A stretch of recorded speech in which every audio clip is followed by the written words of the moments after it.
नमस्कार, मैं हूं गौरव अग्रवाल। टाटा ग्रुप में ऑल इज वेल नहीं है। चेयरमैन पद से छुट्टी के बाद साइरस मिस्त्री ने टाटा सन्स को खत लिखकर सीधा हमला रतन टाटा पर बोला है। दूसरी ओर टाटा के लीगल एडवाइजर का कहना है कि मिस्त्री की छुट्टी अचानक नहीं हुई है, बल्कि उन्हें पहले इस्तीफा देने के लिए कहा गया।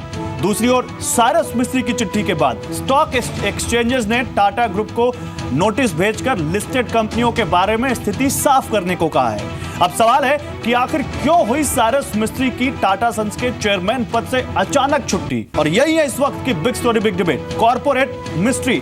इस पर बात करने के लिए मेरे साथ एक खास पैनल है और हमने तमाम कॉर्पोरेट वर्ल्ड के और लीगल वर्ल्ड के बड़े दिग्गजों से बात की है। उनका क्या रिएक्शन है और ये हम आपको दिखाएंगे। टाटा ग्रुप के अंदर के लोगों का क्या कहना है ये आपको बताएंगे, और क्या कहना है कुछ दूसरे लोगों का वो सब हम आपको दिखाएंगे। लेकिन पहले ये रिपोर्ट देखिए। साइरस का सीधा हमला। मैं लेम डक चेयरमैन था। टाटा की ज्यादातर कंपनियों पर भारी कर्ज, नैनो को तुरंत बंद कर देना चाहिए। रतन टाटा के शौक की वजह से एयरलाइंस में उतरे।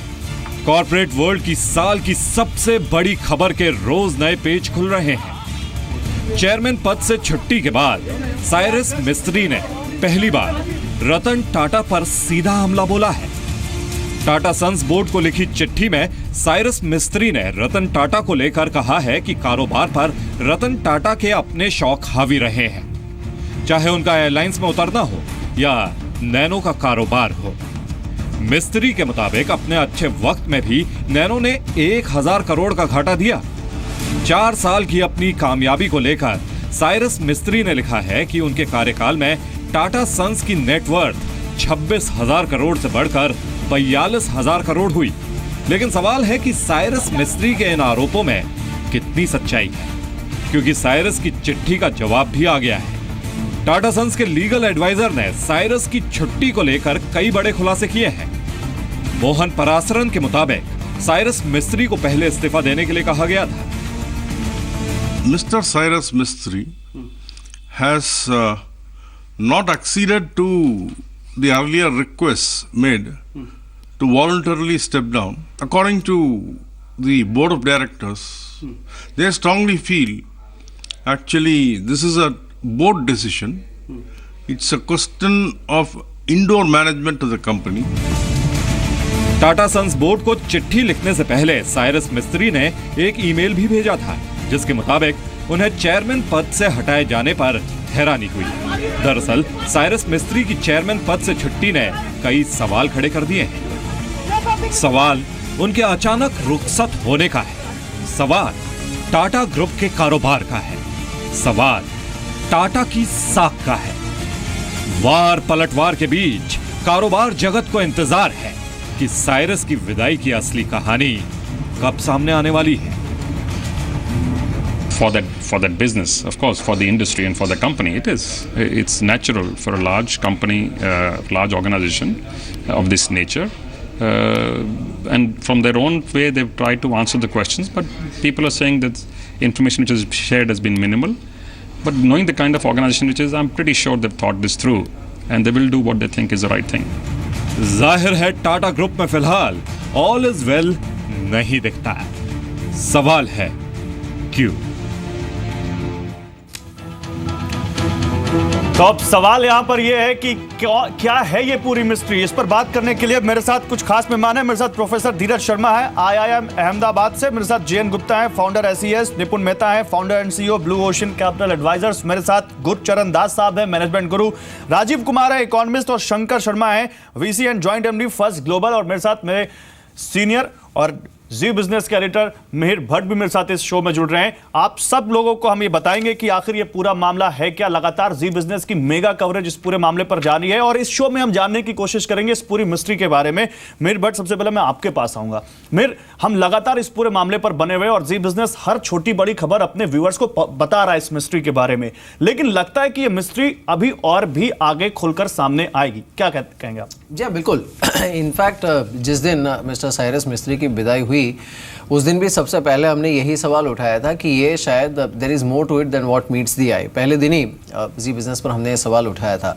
अब ये अनफॉर्चुनेट है कि जो देश का सबसे बड़ा कॉर्पोरेट घराना है वहीं से सबसे बड़े विवाद भी आते हैं, चाहे वो अंबानी परिवार में स्प्लिट हो या फिर टाटास के बीच में अब जिस तरह से टाटा सन्स में एक नया स्टॉर्म बॉम्बे हाउस में शुरू हुआ है। लेकिन जो दो सबसे बड़ी चीज़ें हैं, देखिए, एक साइरस मिस्त्री ने आज जो लेटर लिखा है और वो जिस तरह से मीडिया में सर्कुलेट हुआ है, ये बस एक शुरुआत है। पहला दाव टाटा सन्स की तरफ से चला गया, साइरस मिस्त्री को हटाया गया। दूसरी चाल साइरस मिस्त्री की तरफ से, लेकिन अभी इसमें और आगे कई पहलू आने बाकी है, क्योंकि आज लेटर में जो सवाल उन्होंने उठाए हैं, इसमें से कुछ सवाल ऐसे हैं जो कई सालों से दलाल स्ट्रीट पर पूछे जा रहे हैं, इन्वेस्टर्स की तरफ से पूछे जा रहे हैं, और उसके पीछे का जो बिजनेस लॉजिक है या फिर बिजनेस एक्यूमेन है, चाहे वो टाटास के एयरलाइन कारोबार में उतरने की बात हो, नैनो प्रोजेक्ट हो, टाटा स्टील के यूके कारोबार से जुड़े सवाल हो, ये सारे सवाल ऐसे हैं जो कि एक बिजनेसमैन के दिमाग में थे, दलाल स्ट्रीट पर थे, और आज साइरस मिस्त्री ने इसे ओपनली टाटा सन्स के बोर्ड को लिखकर इसे पब्लिक फोरम में ला दिया है। और इसके अलावा भी कुछ और सवाल है, मैं अपने तमाम मेहमानों के पास जाऊं, लेकिन उससे पहले कुछ और बड़े सवाल इस पूरे मामले में उठ खड़े हुए हैं, वो अपने दर्शकों को दिखाते हैं कि आखिर और कौन से बड़े सवाल, जिनकी तरफ मिहिर भट्ट इशारा कर रहे थे, वो सवाल और कुछ और सवाल। हटाने की वजह नॉन परफॉर्मेंस बताई गई, जबकि कंपनियों ने शानदार प्रदर्शन किया साइरस मिस्त्री के टेन्योर में, तो नॉन परफॉर्मेंस कैसे हुई? दूसरा सवाल, परफॉर्मेंस ही आधार था तो 4 साल क्यों लग गए? 4 साल लगे उनको परफॉर्मेंस आंकने में। तीसरा सवाल, मिस्त्री को चुनने में 1.5 साल लगे और हटाने में इतनी जल्दीबाजी क्यों की गई? इतनी जल्दी से आनन फानन में डिसीजन क्यों लिया गया? चौथा सवाल, शुरुआती सालों में रतन टाटा का परफॉर्मेंस भी अच्छा नहीं था, उस ग्राउंड पे क्या साइरस मिस्त्री को हटाया जा सकता था? पांचवा सवाल, टाटा ट्रस्ट और टाटा सन्स के चेयरमैन अलग अलग क्यों? कुछ लोग ये सवाल भी उठा रहे हैं कि चेयरमैन अलग अलग क्यों? बोर्ड में पहले से मिस्त्री को हटाने का एजेंडा नहीं था, अचानक ये एजेंडा क्यों आ गया? एक सवाल ये भी आ रहा है कि साइरस मिस्त्री को हटाने का एजेंडा पहले बोर्ड की मीटिंग में नहीं था, तो पहले ये अचानक ये एजेंडा क्यों आ गया? और सातवां सवाल, क्या इस पूरे विवाद से टाटा की जो अपनी एक वर्ल्ड वाइड इमेज है, खासकर देश का, इंडिया का तो बहुत ही बड़ा रेपुटेड ग्रुप है, उसकी इमेज को, उसकी साख को धक्का नहीं लगा? ये भी कुछ सवाल है। और निपुण मेहता, अब मैं आपके पास आऊंगा। निपुण, आप मार्केट को ट्रैक करते हैं, आप कॉर्पोरेट हैपनिंग्स को ट्रैक करते हैं, और ये तो बहुत बड़ा टर्मोइल है अगर कहें इंडियन कॉर्पोरेट इंडस्ट्री में, जहां पे टाटा जैसे ग्रुप के ऊपर एक बड़ा सवाल खड़ा हुआ है। निपुण, जो सवाल मिहिर भट्ट उठा रहे थे, जो सवाल हमने उठाए, क्या आप इनसे सहमत हैं और आपको लगता है कि नहीं कुछ है मिस्ट्री जो अभी आएगी सामने?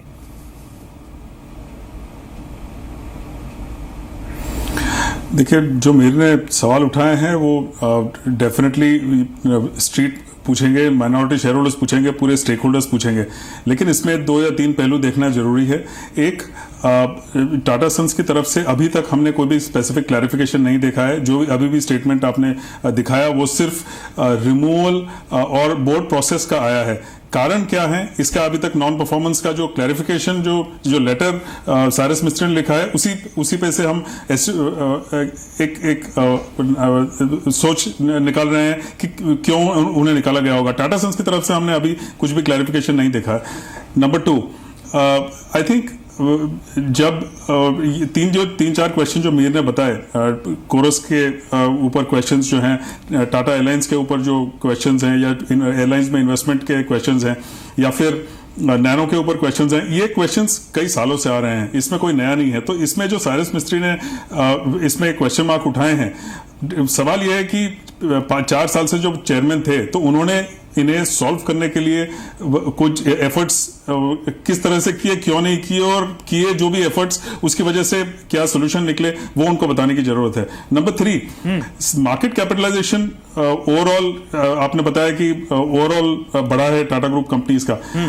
जरूरी नहीं है कि ये सिर्फ एक नए चेयरमैन के अपॉइंट होने की वजह से हुआ है। इसमें यह समझना जरूरी है कि there are certain businesses which are ongoing businesses, जहां पे एक growth as a course of macro economic changes, जो एक ओवरऑल बिजनेस सिनेरियो चेंज हुआ, उसकी वजह से इंप्रूवमेंट हुई है, उसकी वजह से मार्केट कैपिटलाइजेशन इंप्रूव हुआ हो। जरूरी नहीं है कि साइरस मिस्त्री ने कोई स्पेसिफिक स्टेप्स लिए हों जिसकी वजह से सडन चेंजेस हुए हों। जैसे हमने ब्रॉडली जो क्वेश्चन मार्क्स हैं टाटा डोकोमो के, आप जो बात कह रहे हैं वो सही है, इंडियन होटल्स का जो भी है सेल एसेट्स हुए हैं। निपुण, आप जो बात कह रहे हैं वो सही है, लेकिन जो सवाल मैंने उठाए आज, अगर आप जो टेक्स्ट पढ़ेंगे, जो साइरस मिस्त्री जी ने जो चिट्ठी लिखी है, जो इंडिकेशन है उसमें वो ये है, उन्होंने साफ कहा कि 2011 में उन्हें चेयरमैन पद ऑफर किया गया था, तब उन्होंने नकार दिया। उसके बाद ये पूरी ग्लोबल लेवल पे एक्सरसाइज शुरू हुई कि it was a global search कि टाटा ग्रुप के अगले चेयरमैन कौन होंगे। उसके लिए स्पेशल कमेटी बनी, उन्होंने इतना सर्च किया और उसके बाद आखिरकार जो सबसे बड़ा शेयर होल्डर्स था टाटा सन्स का, उन्हीं के परिवार के सदस्यों को उन्होंने चेयरमैन बना दिया। लेकिन लेटर में एक फ्रस्ट्रेशन जो साफ दिख रहा है वो ये दिख रहा है that he did not have the operational freedom जो कि उन्हें प्रॉमिस की गई थी। और कुछ चीज़ें जो उन्होंने उठाई है, आपको याद होगा 6 हफ्ते पहले उन्होंने विजन 2025 दिया था बोर्ड के सामने, उसमें भी उन्होंने यही कहा था that there are some tough loves which we have to let go. क्या ये इंडिकेशन था कि कुछ चीज़ें ऐसी है जिसे ग्रुप अभी भी पाल रहा है, कुछ शौक ऐसे है जिसे ग्रुप अभी भी पाल रहा है, जो कि from business perspective, business acumen perspective they should not be obsessed with that. Nano के ऊपर हम सब जानते हैं उन्होंने 2019 की डेडलाइन रखी थी, तब तक अगर ये प्रोजेक्ट टर्न अराउंड नहीं हुआ तो उन्होंने खुद ये कहा था कि they want to shelve it.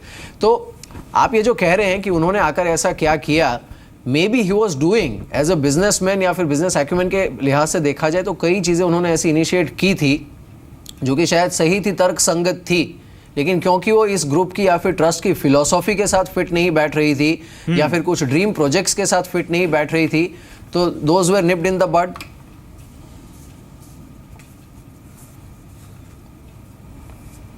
बिल्कुल ये जरूर हो सकता है कि he was not given operational freedom, लेकिन एट द सेम टाइम ये सब जो मैटर्स है जो लेटर में आए हैं, I think for a group like Tata it needed to be kept at a relatively confidential level. ये पूरे बोर्ड लेवल पे जो भी डिस्कशन करने थे या सोल्यूशन निकालना था, ये निकालना चाहिए था। आई थिंक अभी जो कंट्रोवर्सी हुई है it has only destroyed share holder wealth significantly, और उन्होंने जो भी एफर्ट्स अभी तक शायद 4 साल में किए हों, it is ensuring that we go back to the 2012 level जहाँ पे बिजनेसेस थे, जहाँ पे मार्केट कैपिटलाइजेशन था, शेयर होल्डर वेल्थ जो उन्होंने क्लेम करते हैं कि क्रिएट किया है वो पूरा डिस्ट्रॉय हो रहा है। I think that's the communication management that should have been done better at the Tata sons board level. Okay mister Nipun, आप मेरे साथ रहिए। मेरे साथ प्रोफेसर धीरज शर्मा भी आया है अहमदाबाद से। प्रोफेसर धीरज, आपको क्या लगता है सर, एकेडमिक्स में ग्रुप की रेपुटेशन, ग्रुप की इमेज एक बहुत बड़ी चीज होती है, ये बताया जाता है, और इमेज एक दिन में नहीं बनती, और खासकर टाटा जैसे ग्रुप की इमेज। आपको लगता है इस पूरे एपिसोड में टाटा ग्रुप की इमेज को एक बड़ा धक्का लगा है? जी, ये मेरे ख्याल से लीडरशिप की जो एक्टिविटीज़ होती हैं वो ग्रुप की परफॉर्मेंस ही नहीं बट उसकी ओवरऑल जो फ्यूचर डीलिंग्स हैं उसके ऊपर भी असर करेंगी।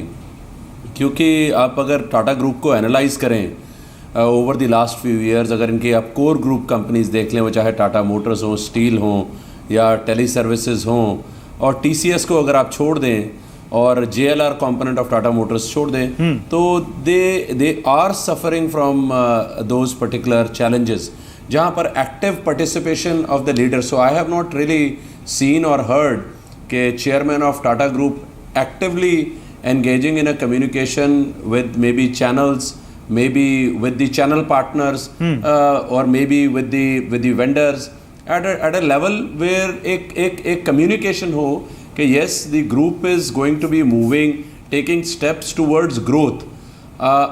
This is my feeling because मेरा interaction रहता है काफ़ी इंडस्ट्री के वेरियस स्टेक होल्डर्स के साथ।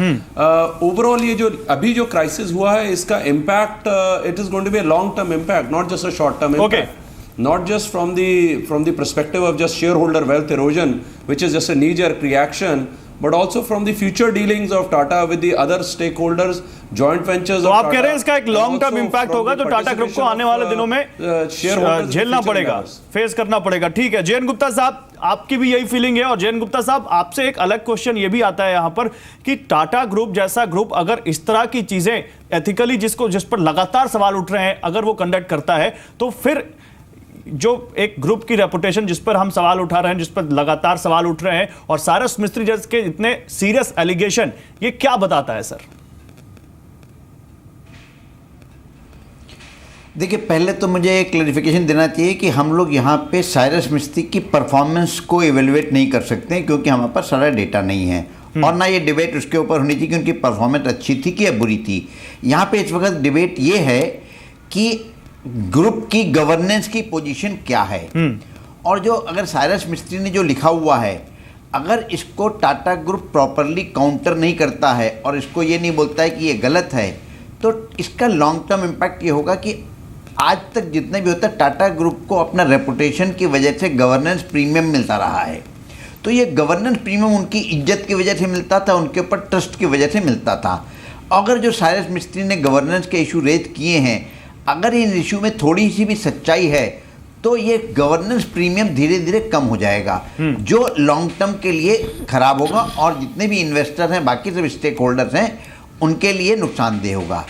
दूसरा क्वेश्चन यहाँ पे ये आता है कि साइरस मिस्त्री जो आज ये इशू रेज कर रहे हैं, ये 4 साल जब वो बोर्ड पे थे तो उन्होंने क्यों नहीं रेज किए? इसका मतलब मैं ये निकालता हूँ कि अभी 4 साल तक ही was also party to all this bad governance. Okay, अब जब चूंकि वो निकाल दिए गए हैं तो इसलिए उनको तकलीफ हो रही है कि ये इशू आ रहे हैं। तो ये मैं बोलता हूँ कि ये अपॉर्चुनिस्टिक है, क्योंकि अगर उनको ये गवर्नेंस इशू थे तो इनको उसी टाइम पे रेज करनी थी। तो अब सबसे पहला सवाल ये होगा कि पुराने बोर्ड मिनट्स देखे जाएं, पुरानी बोर्ड मीटिंग की प्रोसीडिंग देखी जाए, क्या मिस्टर मिस्त्री ने अपनी बोर्ड मीटिंग में ये सवाल उठाए थे या नहीं, और अगर सवाल उठाए थे तो क्या डिस्कशन हुआ था। नहीं, मिस्टर मिस्त्री ने तो यहाँ तक कहा कि जो लास्ट बोर्ड मीटिंग हुई उसमें मैंने जो प्रेजेंटेशन दी उसमें कुछ बोर्ड मेंबर्स ने अप्रिशिएट भी किया था उनको, तो वो कह रहे हैं कि नॉन परफॉर्मेंस एकदम से कैसे देखी। खैर, मैं आपके पास आऊंगा सर, तमाम मेहमान मेरे साथ जुड़े हुए हैं, शंकर शर्मा भी इस बीच मेरे साथ जुड़ चुके हैं। साइरस मिस्त्री को हटाने को लेकर टाटा ट्रस्ट के डायरेक्टर वीआर मेहता से जी बिजनेस ने बात की और एक्सक्लूसिवली टाटा ट्रस्ट के किसी मेंबर ने जी बिजनेस से बात की। अभी तक टाटा ट्रस्ट का कोई भी मेंबर पब्लिक डोमेन में इस मुद्दे पर नहीं आ रहा था, लेकिन जी बिजनेस से एक्सक्लूसिवली वीआर मेहता ने बात की है। सुनिए क्या कहा उन्होंने। सर इजी टोके with Hindi role.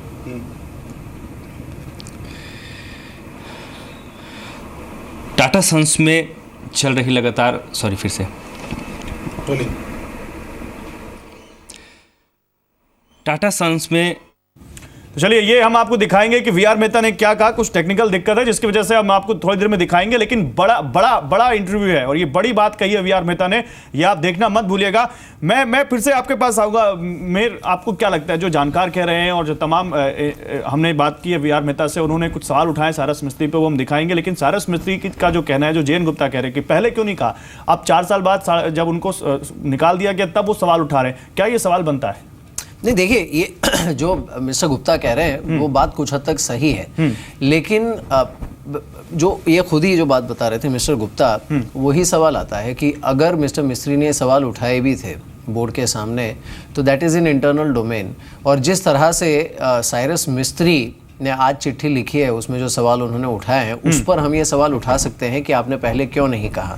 Similarly Tata sons के बोर्ड पर भी ये सवाल उठाया जा सकता है कि अगर आपको इतना फ्रस्ट्रेशन था देश के सबसे बड़े कॉर्पोरेट घराने के चेयरमैन से या उनके परफॉर्मेंस से या फिर जो भी वजह थी, तो फिर आपको भी इतना समय क्यों लग गया ये रियलाइज़ करने में। फॉरगेट अबाउट टेकिंग डिसीजन, लेकिन ये रियलाइज़ करने में कि हमें मिस्टर मिस्त्री को पद से हटाना है। और दूसरा, देखिए ये दूसरी बार हो रहा है, जिससे एक छोटा सा डिफरेंस जो है यहाँ पर, इससे पहले इन्फोसिस में भी ये हुआ था, लेकिन उसके बाद जब विशाल सिक्का आए तो उन्होंने बड़ा क्लियर कट रोड मैप दे दिया, उन्होंने अपनी थियरी भी बता दी कि मैं इन्फोसिस में ये करना चाहता हूँ, और इन्फोसिस में जो लेगेसी इशू था वो अलग था, टाटा ग्रुप में अलग है, क्योंकि जो काफ़ी कुछ एक्विजिशंस मिस्टर रतन टाटा ने इनिशिएट किए थे उस समय ग्लोबल इकोनॉमी पीक साइकिल पे थी, लेकिन जब वो गए और मिस्टर मिस्त्री आए तब इकोनॉमिक डाउनटर्न चल रहा था, तो उनके लिए कुछ कड़े कदम उठाना जरूरी था जो शायद उन्होंने उठाए।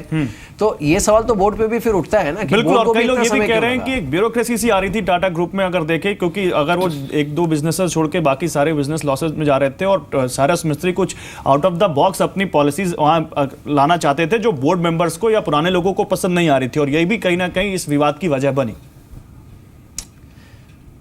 जी हाँ, बिल्कुल, ये इनफैक्ट इस विवाद की वजह बनी भी, लेकिन मुझे लगता है कि हमारे साथ इतने सारे जानकार हैं, उसमें मिस्टर गुरचरण दास हमारे साथ जो है, जो कि जाने माने मैनेजमेंट गुरु है और कई कॉर्पोरेट स्ट्रक्चर्स को इन्होंने काफ़ी नज़दीकी से देखा है। तो मिस्टर गुरचरण दास जी, शुक्रिया हमारे साथ इस बातचीत में शामिल होने के लिए, लेकिन सबसे पहले ये जो घटना हुई है और जिस तरह से देश के सबसे बड़े कॉर्पोरेट घराने के चेयरमैन को हटाया गया है, इस पर आपका पहला रिएक्शन क्या है मिस्टर गुरचरण दास? ये वाकई बड़ी अफसोस की बात है that India's largest group, one we are all proud of as Indians. इसमें इस तरह की बात हुई है और ये जो सबक है ये सब कंपनियों के लिए अच्छा सबक है कि ये एक तो है कि तरीका कैसे, अभी पता नहीं पूरी कहानी निकली नहीं है, लेकिन जो तरीके से किया वो गलत तरीके से किया। और अगर मिस्त्री साहब को ये मतलब अगर रिमूव भी करना चाहते थे तो ये सब अच्छी तरह ग्रेसफुली हो सकता था, बातचीत करने के बाद, वॉलंटरली, एमिकेबली नहीं हो तो वॉलंटरली तो हो सकता था। तो ये सब ऐसे ठीक नहीं लगता। और ये अनसर्टेनिटी जो आती है, ये अनसर्टेनिटी अच्छी नहीं है, मार्केट के लिए अच्छी नहीं है, शेयर होल्डर्स के लिए अच्छी नहीं है, कंपनियों, टाटा की कंपनियों के लिए अच्छी नहीं है। लेकिन ये जो डिसीजन थी साइरस मिस्त्री को सबसे ऊपर चेयरमैन बनाने की, ये शुरू से ही हाई रिस्क डिसीजंस थी, इसमें खतरा था। अब क्यों? क्योंकि 1 साल के ऊपर इन्होंने लिया ढूंढने, सर्च करने के लिए, ढूंढने के लिए, to get the right man for this job. और उसके बाद ये सर्च, ग्लोबल सर्च के बाद इन्होंने अपने सबसे बड़े शेयर होल्डर के लड़के को बना दिया चेयरमैन। तो ये अब वो भी अच्छे आदमी हैं, he is a personable man, he is a competent man, but up till now he had only run A tyre 2 construction company, मतलब दूसरे दर्जे की कंस्ट्रक्शन कंपनी को चलाया, अच्छी तरह चलाया, अच्छी कंपनी है, लेकिन वो प्रेपरेशन नहीं होती, वो एक्सपीरियंस नहीं इनको मिला जो हिंदुस्तान की सबसे बड़ी कंग्लोमरेट, जो $100 बिलियन की उनकी सर, मार्केट आप तारीफ भी कर रहे हैं और कुछ सवाल भी उठा रहे हैं, बहुत इंटरेस्टिंग बात कर रहे हैं आप। मैं आपसे इस बारे में और भी बात करूंगा, लेकिन हम दिखाते हैं कि टाटा ट्रस्ट के डायरेक्टर वीआर मेहता ने क्या बात की है इस पूरे मुद्दे पर। उनसे बात की हमारे संवाददाता प्रकाश प्रियदर्शी ने, सुनिए क्या कहा उन्होंने। इस पूरे घटनाक्रम की वजह से कई तरह के सवाल खड़े हुए हैं, खासकर क्योंकि जिस तरीके के टाटा ग्रुप की बिजनेस स्ट्रैटेजी रही है, उनकी लेगेसी रही है, हाई मोरल ग्राउंड रहा है। सो इस तरह के फैसले कभी इस तरह से देखने को नहीं मिले। अब ये फैसला हुआ है, साइरस मिस्त्री को जिस तरीके से हटाया गया, आपका पहला रिएक्शन इस पे क्या होगा? ये मैं आपको एक जनरल बात कह रहा हूँ, मेरे को नहीं मालूम टाटा सन्स में कैसे किया उन्होंने, कैसे नहीं किया, क्योंकि मैं उनसे जुड़ा हुआ नहीं हूँ टाटा सन्स से। लेकिन मैं जनरल बात आपको कह सकता हूँ कि अगर वो जैसा कहते हैं, मैंने चिट्ठी भी नहीं देखी है, वो जैसा कहते हैं कि जब उन्होंने ज्वाइन किया तब ये इन्वेस्टमेंट किए हुए थे और इनमें पहले ही तकलीफ़ें थी, तो माना कि उस समय कुछ चीज़ों में हो सकती है तकलीफ, कोई भी बड़ा ग्रुप होता है उसमें कुछ अच्छी होंगी कुछ कम होंगी, तो उनकी ये जिम्मेवारी बनती है, कोई भी चेयरमैन की जो भी नया आता है उसकी ये जिम्मेवारी बनती है कि वो उन कंपनीज़ को आगे कैसे ले जाए, आगे कैसे सुधारें, उस चीज़ को देखें। अब 4 साल हुए हैं, अब वो पुरानी बात को करें, 4 साल पुरानी बात को, उस समय ये हुआ था, उस समय ये मेरे पास आया था ऐसे, तो अब 4 साल में आपने क्या किया, वो आज मुद्दे की बात है। आज ये बात नहीं है कि उस समय क्या हुआ। एक इम्पॉर्टेंट सवाल है कि जिस तरीके से जिस दिन अनाउंसमेंट हुआ उसके कुछ मिनट बाद ही ये खबर आई कि एक कमेटी बनी है, सर्च कमेटी, जो नए चेयरमैन की सर्च करेगी। इसका मतलब ये पहले से प्लान था, ये ऑल ऑफ सडन डिसीजन नहीं था। तो अगर ऐसी चीज़ें थी तो स्टॉक होल्डर को इसके बारे में बताना चाहिए था, अगर ये ऑल ऑफ सडन डिसीजन नहीं था। नहीं, देखिए पहले ऐसा कोई एकदम से तय नहीं किया था कि चेयरमैन को बदलेंगे, लेकिन ये भी एक उसमें जो चॉइसेस थी उसमें एक चॉइस ये भी थी कि कैसे करें इसको, इस प्रॉब्लम को कैसे सुलझाया जाए। तो उसमें अब वो टाटा सन्स बोर्ड में क्या हुआ वो तो मैं नहीं बता सकता आपको, लेकिन वो फिर एकदम से डिसीजन हुआ। दोनों पार्टीज ने केविएट फाइल किया है, आगे का रास्ता क्या होगा? लीगल बैटल अगर शुरू होता है तो कहीं ना कहीं कंपनी के ओवरऑल ग्रुप के ब्रांड इमेज पे इसका इम्पैक्ट पड़ेगा? देखिए, ऐसा है कि ये कानूनी लड़ाइयाँ कोई भी पसंद नहीं करता है, और उसका कोई नतीजा अच्छा ही निकले ये भी कोई गारंटी नहीं कर सकता। तो इसलिए वो तो अगर है वो होगा आगे, आज तो कोई मालूम नहीं है कि होगा कि नहीं होगा। इनफैक्ट जहाँ तक अखबारों में मैंने पढ़ा है कि मिस्त्री ग्रुप ने ये कहा है कि हमने अभी कुछ ऐसी बात नहीं करी है, हम सब चीज़ें उसका देख रहे हैं, सब चीज़ें समझ रहे हैं, जब उसके बाद में हम तय करेंगे हमको क्या करना है। इसलिए आज ये मान के चलना कि ऐसा होगा ही, मैं नहीं समझता कि ये सही बात होगी। सो अब एक आखिरी सवाल है कि क्योंकि ये मामला काफ़ी बढ़ गया है, टाटा एक बहुत बड़ी कंपनी है, ग्लोबल प्रेजेंस है, सो अब इस मामले को कैसे हैंडल किया जाएगा? अगर लीगल बैटल शुरू होता है, इसका इससे बिजनेस इम्पैक्ट होगा। दूसरी चीज़ ये भी है कि क्योंकि इन्वेस्टर्स हैं, एक लार्ज नेटवर्क है, तो कैसे इस चीज़ को हैंडल किया जाना चाहिए और क्या आगे का रास्ता होगा?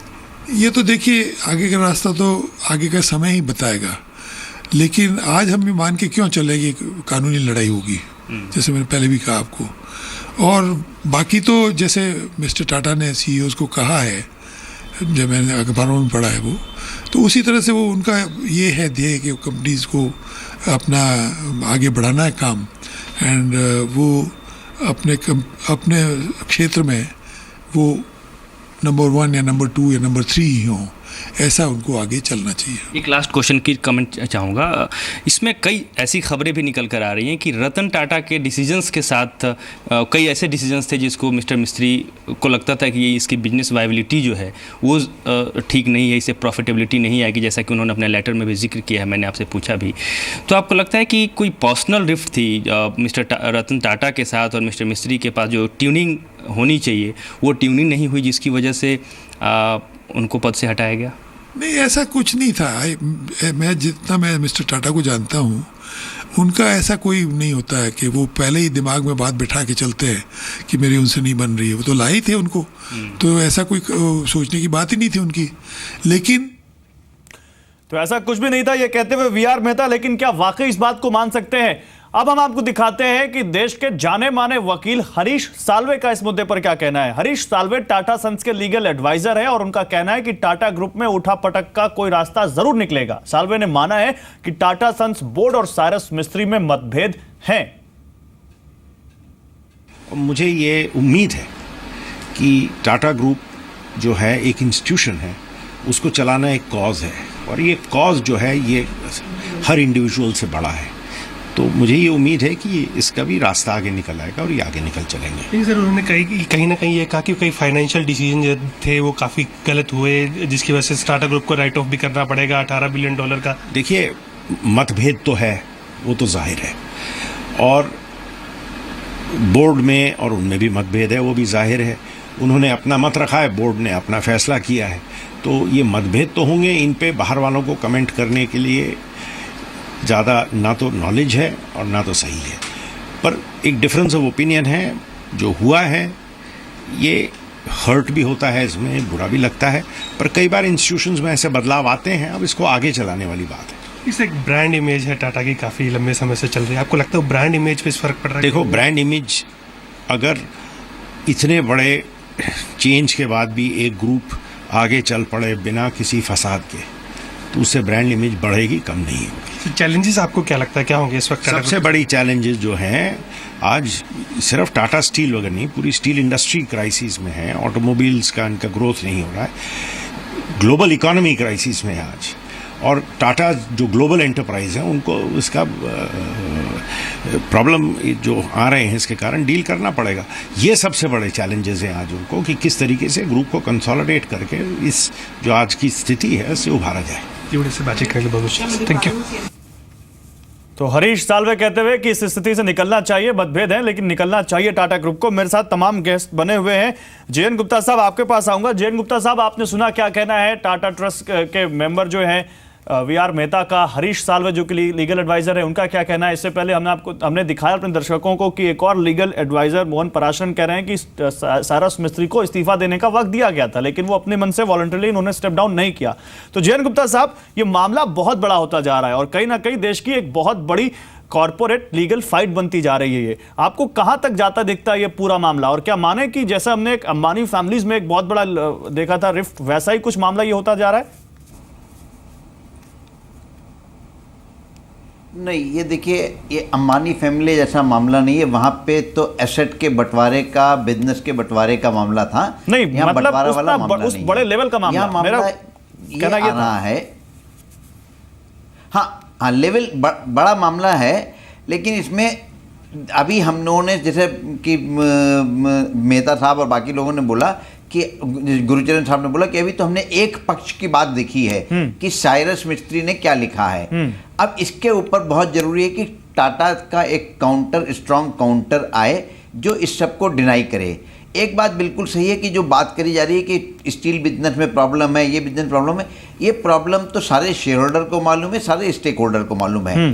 बट जो चीज़ नहीं मालूम थी स्टेक होल्डर को, जो अभी तक नहीं पता थी, वो है जो गवर्नेंस इशू रेज किए हैं मिस्टर मिस्त्री ने।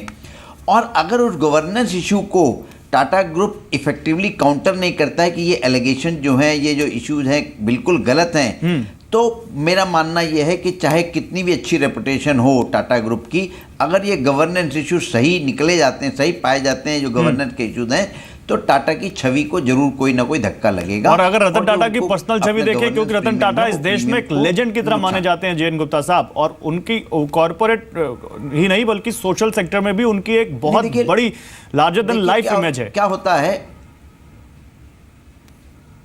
नहीं देखिए, हम लोग जो हम जो अभी एनालिसिस करते हैं, हम किसी की पास्ट हिस्ट्री को देख के कभी नहीं कर सकते हैं, क्योंकि मान लीजिए वो लेजेंड हैं, लेकिन मैं तो सबसे पहले एक उनका क्वेश्चन ये करता हूं कि कल उन्होंने जो मीटिंग बुलाई थी सीईओज की, मेरे हिसाब से as a chairman of Tata Sons उनकी कोई अथॉरिटी नहीं है कि वो लिस्टेड कंपनी के सीईओ को बुलाए मीटिंग के लिए, क्योंकि जो सीईओ है वो कॉर्पोरेट डेमोक्रेसी के हिसाब से बोर्ड को रिपोर्ट करता है, किसी एक इंडिविजुअल शेयर होल्डर को नहीं रिपोर्ट करता है। कल को मान लीजिए मैं 20 टाटा कंपनी का शेयर होल्डर हूँ, तो क्या मैं सीईओ को बुला सकता हूँ? मैं नहीं बुला सकता हूँ।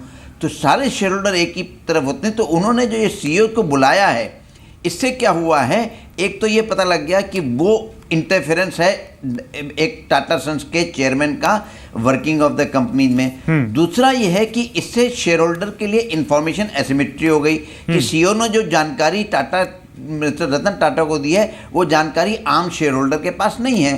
तो मेरे हिसाब से ये तो गवर्नेंस इशू उठ रहे हैं और ये उठने चाहिए, क्योंकि इनका कहीं ना कहीं जाके समाधान होना पड़ेगा। ठीक है, मेरे साथ राजीव कुमार इकोनॉमिस्ट भी जुड़े हुए हैं। मिस्टर कुमार, एक सवाल आपसे कि ऐसा क्यों लग रहा है कि ये सिर्फ परफॉर्मेंस का मामला नहीं है, इसमें अहम की लड़ाई भी लग रही है, इसमें ईगो की लड़ाई लग रही है, क्या आपको भी ये लगता है? परफॉर्मेंस दो तरह के इशू से बात होती है। एक तो है कि आर्थिक, वाणिज्य, फाइनेंशियल परफॉर्मेंस, कि भाई टाटा की जो 100 कंपनियां हैं, कुछ अधिक हैं उससे, या 30 लिस्टेड कंपनीज हैं, उनका जो फाइनेंशियल परफॉर्मेंस है वो ख़राब है। तो वो बात तो तर्कसंगत नहीं है, क्योंकि वो तो आंकड़ों पे आप देख सकते हैं कि पिछले 4 साल में बॉटम लाइन और टॉप लाइन दोनों में काफ़ी ग्रोथ हुई है, मार्केट कैप में काफ़ी ग्रोथ हुई है हर कंपनी की करीब। तो वो तो बात अलग है, तो वो परफॉर्मेंस का तो लेना देना नहीं है। फिर आपकी जो दूसरी बात है परफॉर्मेंस की, कि ये जो आपने बताया कि डोकोमो के साथ लड़ा या यूके की स्टील की कंपनी को बेचना वगैरह, मुझे नहीं लगता कि ये कोई पिछले हफ्ते तो ना हुआ है ये सब। और ये भी मानना कि टाटा सन्स की बोर्ड की पहली मीटिंगों में इस बात पर अगर विचार ना हुआ हो, ये भी मानना गलत है। तो ये एक कौन सा ग्लोबल कॉर्पोरेट गवर्नेंस का तरीका है कि आप ये बातें अपने बोर्ड में सुचारू रूप से तर्क के साथ बहस करके एक आम नतीजे पे पहुंच सकते थे। तो ये दिस वर्सेस दैट की बात मेरे ख्याल में अच्छे जो बोर्ड है उनमें नहीं आती है। और उनमें जो है सब बोर्ड जो है वो अपने एक बातचीत करके एक तर्क के साथ एक अमुक नतीजे पे पहुंचते हैं, जिसको कि सीईओ फिर इम्प्लीमेंट करता है। कोई मिस्त्री ऐसा तो है नहीं कि वो बोर्ड के ऊपर बात कर रहे हों, वो तो बोर्ड के कहे हुए अनुसार रास्ते पे चल रहे होंगे। तो मुझे ये तर्क ये तर्कहीन सी लगती है बात। ठीक है सर, आप रहिए मेरे साथ शंकर शर्मा भी हैं, VC and joint MD First Global. Mister Sharma, what's your view the way whole thing has happened, and आपको लगता है कि एक लीगल बैटल तैयार होती नजर आ रही है, बिग लीगल फाइट? मेरा ये मानना है कि प्रोफेशनली मैनेज कंपनीज में मैनेजमेंट चेंजेस होती हैं। ओके, पहली बात ये हम मान लेते हैं। तो हमने देखा है कि इन्फोसिस में भी हुआ है, जो फैमिली रन नहीं है, लेकिन और यूएस में आए दिन ये चीजें होती हैं, वर्ल्ड में भी होती हैं, लेकिन वो चेंजेस तब होती हैं जब उन कंपनीज की परफॉर्मेंस इतनी खराब हो, and for several quarters if not years. ऐसा नहीं होता है कि इतने शॉर्ट टर्म में एंड बिना किसी वजह के, बिना किसी शेयर होल्डर्स के प्रोटेस्ट के, बिना एनालिस्ट कम्युनिटी के नेगेटिविटी के, बिकॉज ऐसा कुछ नहीं है कि टाटा ग्रुप के अगेंस्ट में whole world has been against them and saying कि यार आपकी कंपनियां डूब गई हैं, आप तो बर्बाद हो गए हो, मतलब आपका कोई फ्यूचर नहीं। ऐसा तो कोई नेगेटिव सेंटिमेंट मुझे तो नजर नहीं है टाटा ग्रुप की तरफ पिछले 3-4 सालों से, जब से साइरस मिस्त्री आए हैं। और शेयर होल्डर्स ये ऐसे नहीं है कि कोई प्रोटेस्ट हो रहे हैं कि यार मैनेजमेंट रिप्लेस करो, इंसाफ से कंपनियां नहीं चल रही, ऐसा भी कुछ नहीं हुआ है। तो इस सिचुएशन में मैंने आज तक कभी नहीं देखा पिछले 25-26 सालों में कि कोई मैनेजमेंट समरली इस तरह से रिमूव हो जाए। एक तरह से, एक कारण से रिमूव होते हैं मैनेजमेंट इस तरह से, अगर कोई कंप्लायंस की इश्यूज आई। मेरा ये मानना है, at least to the best of my understanding in the matter, I don't know, I am not an insider, कि इस तरह की कोई चीजें नहीं है फिलहाल तक। तो बात आई है बाहर, तो अगर ये नहीं है तो बात आ जाती है परफॉर्मेंस के ऊपर, करेक्ट? अगर परफॉर्मेंस के ऊपर हम बात करें तो मेरा यह मानना है कि उनके आने के बाद से टाटा ग्रुप की परफॉर्मेंस कोई बुरी तो नहीं हुई है। Jaguar land rover, which is the crown jewel, has been going from strength to strength in the last 4 years, no doubt about it. TCS, barring the last wobble in the last couple of quarters, or at least one quarter, has shown remarkable growth amongst the world's top IT companies पहुंच गया, IBM से ज़्यादा market capitalisation हो गया।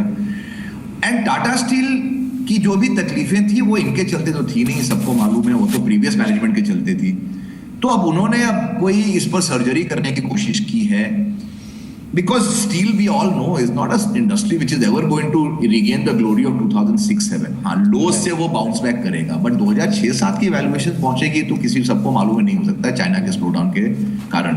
तो इस scenario में क्या कारण है, इतना क्या बुरा किया उन्होंने जिसके चलते इस तरह से समरली उनको रिमूव किया गया? तो ये बड़ा एक परप्लेक्सिंग सवाल है जिसका जवाब फ्रैंकली मेरे पास नहीं है। और अगर मैं निष्पक्ष होकर देखूं कि सिर्फ परफॉर्मेंस के ऊपर ये मूव होना चाहिए था, तो मेरा आंसर है कि बिल्कुल किसी भी हिसाब से ये मेरिटेड नहीं था।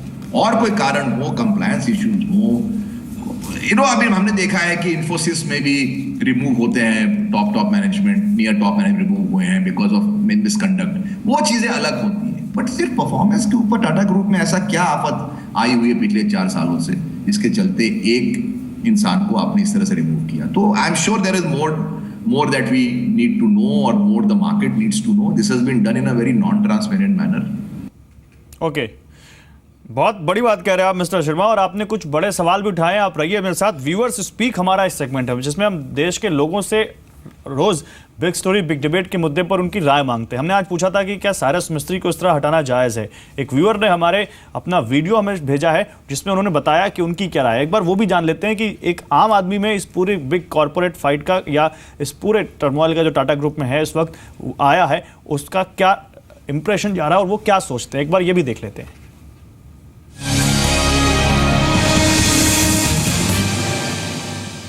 साइरस मिस्त्री का हटाया जाना कोई आश्चर्य घटना नहीं है, क्योंकि टाटा ग्रुप हमेशा से इथिक्स पे काम करता है और पब्लिक के इंटरेस्ट पे काम करता है। हालांकि साइरस मिस्त्री के कार्यकाल में, 4 साल के कार्यकाल में 47% ग्रोथ हुई है, लेकिन ग्रोथ टाटा ग्रुप के लिए इम्पोर्टेंट नहीं है। और दूसरा, हो सकता है कि 18% शेयर होने की वजह से ग्रुप पर वर्चस्व का अधिकार रहे, ये इस बात को भी ध्यान में रखते हुए संभवतः उन्हें हटाया गया है। मुझे इस पर कुछ गलत नहीं लगता। निपुण, मैं आपके पास आऊंगा। ये तो पब्लिक इंप्रेशन है, पब्लिक में क्या पब्लिक क्या सोचती है, आम आदमी क्या सोचता है, बट एज एन एक्सपर्ट आपको क्या लगता है कि क्या यहाँ पर अब इस पूरे मामले में क्या इंप्रेशन जाता हुआ आपको दिखता है इस पूरे मामले का?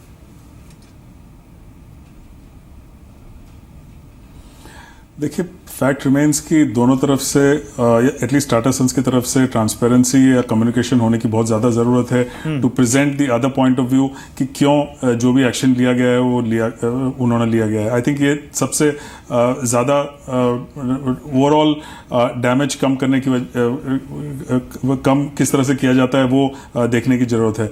दूसरा, I think the more they allow it to go legal, the more damage it's going to create, not just for the brand but also for overall shareholder stakeholder wealth. और वो डैमेज कितनी जल्दी वो कंटेन कर सकते हैं ये देखना बहुत ज़्यादा ज़रूरी है।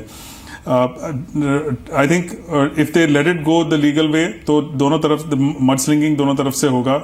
Probably you will wash dirty linen in public, और जिसकी वजह से जो ब्रांड इमेज टाटा ग्रुप की या फिर जो प्रीमियम है, गवर्नेंस प्रीमियम है टाटा ग्रुप का, वो एक सिग्निफिकेंट डैमेज उसमें हो सकता है जिसमें रिकवरी होना काफ़ी मुश्किल हो सकता है। So I think the faster this is contained in terms of damage control, in terms of transparency, in terms of communication, in terms of contesting whatever allegations have been made by Cyrus Mistry, जितना जल्दी हो सके और जितनी transparency से हो सके, I think it will help this overall issue to be restricted to just these one or two letters or some allegations. Beside that, I think beyond that, the group should not allow it to go ahead, go forward.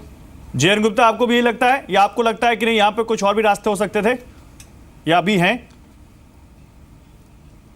देखिए मेरा तो पहले दिन से ये कहना है कि जो उन्होंने लॉजिक दी है कि long term interest of the group and performance of the group की वजह से इमीडिएट हटाया गया है, क्योंकि अगर उनको हटाना था तो कमेटी बना के बोलते कि ये 4 महीने रहेंगे और 4 महीने में नया आ जाएगा। तो ये जो ऐसा एक्शन हुआ है, इसके लिए मैंने बोला कि ये अर्थ शेकिंग एक्शन के लिए अर्थ शेकिंग ट्रिगर होना चाहिए था। तो वो अभी पब्लिक डोमेन में नहीं है कि क्या अर्थ शेकिंग ट्रिगर था जिसकी वजह से ये लिया गया। दूसरा जो अभी कह रहे थे कि लॉन्ग टर्म इम्पैक्ट, अब इसमें देखिए अगर साइरस मिस्त्री का आप लेटर पढ़ें तो उन्होंने क्या बोला है कि it has damage my reputation, और अगर उनकी डैमेज करी है रेपुटेशन को, तो जब तक कि टाटा ग्रुप इस चीज़ को बिल्कुल साबित नहीं कर देंगे कि ये जो उन्होंने लेटर में लिखा है कि बिल्कुल गलत है, तो ये मामला बंद होने वाला नहीं है, क्योंकि एक आदमी की रेपुटेशन ऑलरेडी स्पॉइल हो गई है। तो वो आदमी अगर और ये सही है उनको लाइफ टाइम कैरी करना पड़ेगा लीगल बैटल लड़ने के लिए। यस, तो इसीलिए वो आदमी किसी भी हद तक जाएगा अपनी लीगल बैटल लड़ने के लिए। बिल्कुल, और उन्होंने अगर इसको काउंटर नहीं करते हैं इफेक्टिवली तो ये लीगल बैटल बड़ी लंबी होगी। बिल्कुल, और उन्होंने लिखा भी कि I cannot believe that I was removed on grounds of non performance. As you are aware, the nomination and remuneration committee comprising Vijay Singh, Farida Khambata and Ronen Sen, independent directors, has only recently lauded and commended my performance. तो non performance का मामला आता कहां से है? गुरुचरण दास, आपने एक बड़ी बात कही थी। मैं आता हूं प्रोफेसर धीरज आपके पास, लेकिन गुरुचरण दास आपके पास आऊंगा पहले। गुरुचरण दास, आपने कहा था कि साइरस मिस्त्री की जो सिलेक्शन था वो अपने आप में एक क्वेश्चनेबल था। तो क्या आपके हिसाब से Cyrus Mistry was the wrong choice? Maybe Mistry was little aggressive, but can you really blame him for that episode that had happened? No, I don't blame him for that. In fact, I think he did some sensible things. He did try to consolidate. He tried to reduce the debt of the companies. He put up some companies for sale. And the issue though is that, you know, he may have done the prudent things at this stage in this consolidation phase. But I think what he lacked was the charismatic vision of where Tata's was going to go. And this idea, it takes time, और 4 साल काफ़ी नहीं है उसके लिए। लेकिन फिर भी कहने का मतलब ये है कि हर व्यक्ति के हर एक्शन में कुछ दिख जाता है, फ्यूचर में कहाँ हमको ले जा रहे हैं। ठीक है सर, आप बड़ी बात कह रहे हैं। राजीव कुमार हमारे साथ। राजीव कुमार, आपको क्या लगता है रतन टाटा और साइरस मिस्त्री के बीच कुछ विवाद रहे होंगे या कुछ पर्सनल फाइट भी है ये? सुना तो यही है, और ख़ास तौर से अभी हाल में पता लगा कि उन्होंने एक दो बोर्ड मेंबर्स को, जैसे कोई रॉबर्ट डिकिंसन है जो इंडिया होटल्स के मेंबर थे, उनको हटाने की बात करी। कुछ ये डर लगने लगा कि जो टाटा जी, तो रतन टाटा ने जो अपने डिसीजन लिए थे कि जैसे कि यूके में कोरस स्टील को टेक ओवर करना, और एक यूरोप की एक बहुत बड़ी कंपनी स्टील की उन्होंने ली थी, उसको साइरस मिस्त्री करीब आमादा थे कि उनको बेचना चाहते थे, उनको अपने टाटा ग्रुप से हटाना चाहते थे। उन्होंने वो अनाउंस भी कर दिया था। अनाउंस करने के बाद फिर मेरे ख्याल में उन पर दबाव पड़ा होगा, तो उन्होंने उस अनाउंसमेंट को एक तरह से कार्यान्वित नहीं किया।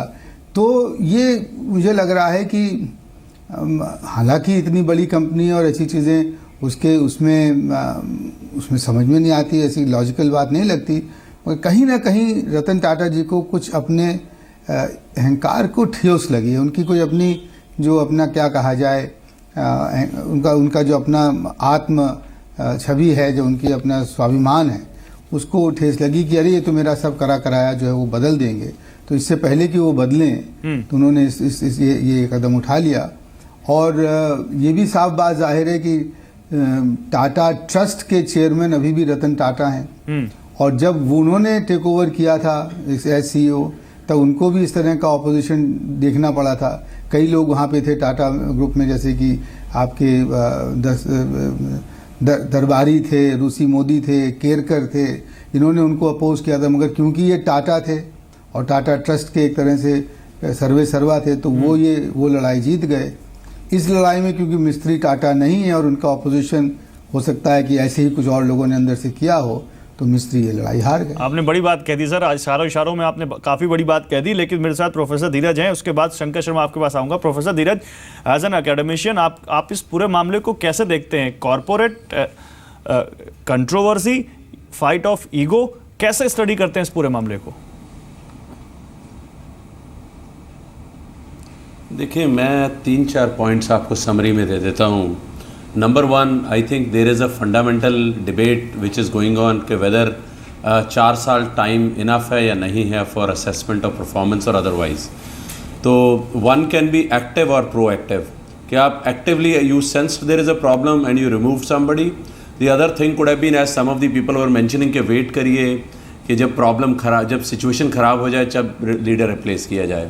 Maybe they have sensed it, but overall one thing is for sure, जो इन्वेस्टर्स हैं, जो पब्लिक है, एक सर्टेनिटी है कि things are not good in the corporate governance domain in Tatas.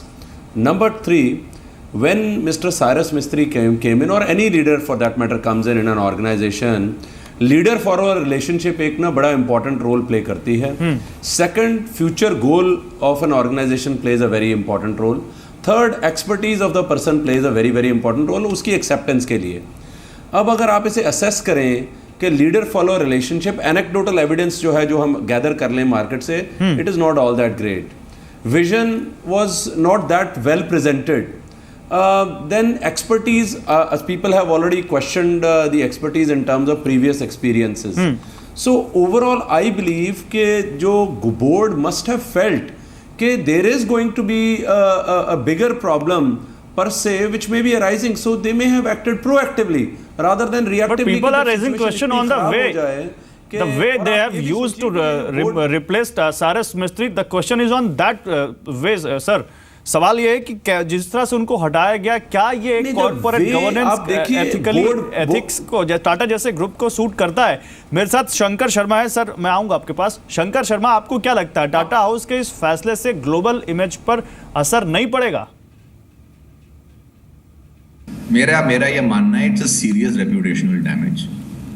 And I can say this personally because मैंने Tata group को बहुत हाई रिगार्ड में लिया है। मैं कोई एक्सेप्शन नहीं हूँ मेरे हिसाब से। जितने इन्वेस्टर्स हैं, सेल साइड हो, बाई साइड हो, हमने एक उसको माना है। मतलब इस तरह की गवर्नेंस इश्यूज टाटा में ऑलमोस्ट नॉन एग्जिस्टेंट रही है। एक आध बार था, मुझे याद है आज से 10-20 साल पहले, जब कंपनियों के ऊपर थोपा गया था कि टाटा ब्रांड को यूज करने के लिए हम रॉयल्टी लेंगे, बिकॉज वो पैसा टाटा सन्स को जाता, राइट?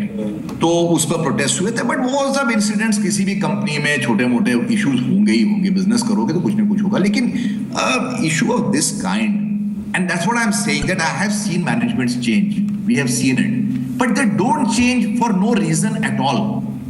और नो अपैरेंट रीजन, बिकॉज जैसा मैंने कहा कोई मिसकंडक्ट का मेरे हिसाब से तो कुछ बात अभी तक आई नहीं बाहर। अब रह गई बात परफॉर्मेंस की, तो ना शेयर होल्डर्स प्रोटेस्ट कर रहे हैं इतना, ना ही बाई साइड बोल रहा है, ना ही सेल साइड बोल रहा है, ना ही ग्लोबल मीडिया कह रही है, ना ही इंडियन मीडिया। तो फिर क्या चीज ऐसा था जो इतना सडनली किसी इंसान को आपने दूध की मक्खी की तरह निकाल दिया? तो we don't understand, we don't have all the facts. लेकिन जो भी है, ये चीज एक bad taste in the mouth definitely छोड़ता है towards our image of Tata Group. There is no doubt about it. Okay sir, thank you very much sir, thank you all of you sir. आप सभी लोगों का हमारे साथ जुड़ने के लिए बहुत शुक्रिया। लेकिन सवाल है कि ये मिस्ट्री छोटी मोटी नहीं है, और साइरस मिस्त्री वर्सेस रतन टाटा की तो जंग है ही, लेकिन एक बहुत बड़ी कॉर्पोरेट फाइट भी बन सकती है आने वाले दिनों में, क्योंकि लीगल टेक्निकलिटीज भी ढूंढी जा रही हैं। टाटा ग्रुप की तरफ से तो पहले ही कुछ कैवियट्स दाखिल कर दी गई हैं, और आज साइरस मिस्त्री भी लीगल एडवाइजर्स से और बड़े कानून के जानकारों से मिले हैं। हम अपना पूरा फोकस इस पूरी खबर पर रखेंगे, आपको पूरी जानकारी देते रहेंगे, लेकिन ये मिस्ट्री और बड़ी हो सकती है, इसकी पूरी संभावना है। तो इसके पूरे अपडेट के लिए आप जी बिजनेस से जुड़े रहिए, जो आपको हर खबर पहुंचाएगा। फिलहाल बिग स्टोरी बिग डिबेट बस इतना ही। आप देखते रहिए जी बिजनेस। नमस्कार।